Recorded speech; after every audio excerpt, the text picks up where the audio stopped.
हमारी माताएं बहन भी मैरिड हो तो अनमैरिड हो तो शॉपिंग करने जाएंगी तो श्रृंगार पहले करेंगे। सुन लीजिए ध्यान से, हमारे गुरुजन ऐसा कहते हैं, संत मुनि ऐसा कहते हैं, जब तक शाम तक या जब तक पति न हो तब तक श्रृंगार नहीं करना चाहिए, और अनमैरिड कन्याओं को कभी भी श्रृंगार नहीं करना चाहिए जब तक शादी न हो जाए। ताली मत बजाओ, बहुत सी माता बहन हमसे नाराज हो जाएंगे। मैं आपको नाराज करने के लिए बात नहीं बोल रहा हूं, सच यह है श्रृंगार हम अपने को किसी को अपने आप को सुंदर दिखाने के लिए और किसी को प्रसन्न करने के लिए करते हैं। आजकल आप मार्केट में जाते हो बिना श्रृंगार किए आप जाते नहीं, और मुझे तो बड़ी टेंशन तब हो जाती है जब साड़ी वाला ये कहता है भाभी जी आप ये ले लो, आप पे ये सूट करेगी। साड़ी वाला कहता है भाभी जी आप ये ले लो, आप पे ये। क्यों भाई, तू कौन सो देवर है, कौन सो है? और बेशरम आदमी, मेरे खसम ते 10 साल बड़ा और तू कह रहा भाभी जी ये ले लो। और फिर तू कहीं कह रहा भाई मैं जाके काज पहरूंगी बुक है ये जी ये ले लो, तो बात समझ में आवे। और भाभी जी बड़ी खुश, अच्छा सच्ची कह रहे हो ये सूट करेगी, हाँ ले ले, फ्री में दे रहा, ले जा ले ले। उसे कोई अधिकार नहीं है कि वो आपको ये कहे। इसका मतलब है कि आपने अपने आप को इतना फ्री कर दिया कि वो आपको इन तरह के वक्तव्य से संबोधित कर सके। ये अच्छे घर की बहू बेटी का काम नहीं।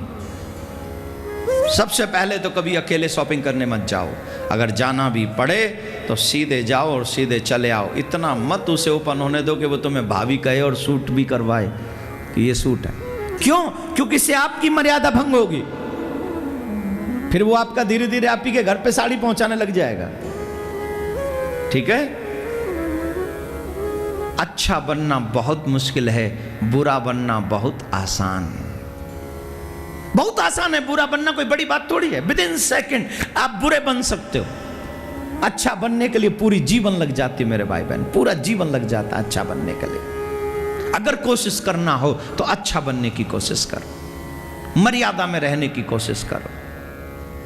और जब आप मर्यादा में रहोगे, जब आपके माथे पे तिलक दिखेगा ना, भजन करती हुई झोली आपके हाथ में होगी ना, तो बड़े से बड़े राक्षस की हिम्मत नहीं होगी कि वो आपको भाभी जी और गंदे कमेंट कर सके। उसकी हिम्मत नहीं हो सकती आप।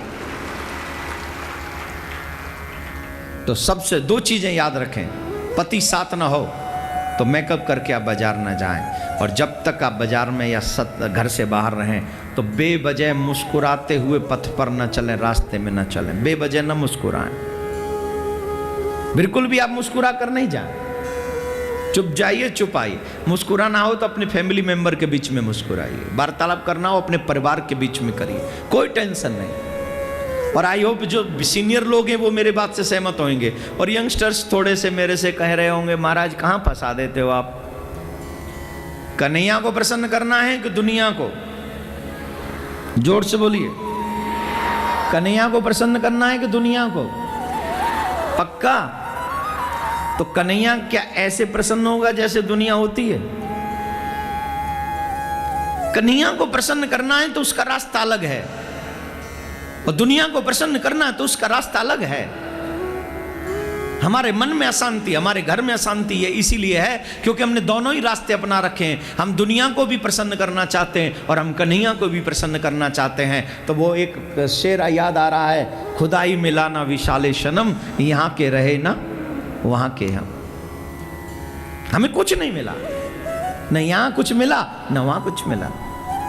अगर पाना चाहते हो, अगर मनाना चाहते हो तो एक रास्ते पे चले जाओ, और जब एक रास्ते पे चले जाओगे तो काना मिलेगा, मिलेगा सांवरिया, बजेगी बांसुरिया, जन्म अनमोल रे तू राधे राधे बोल रे।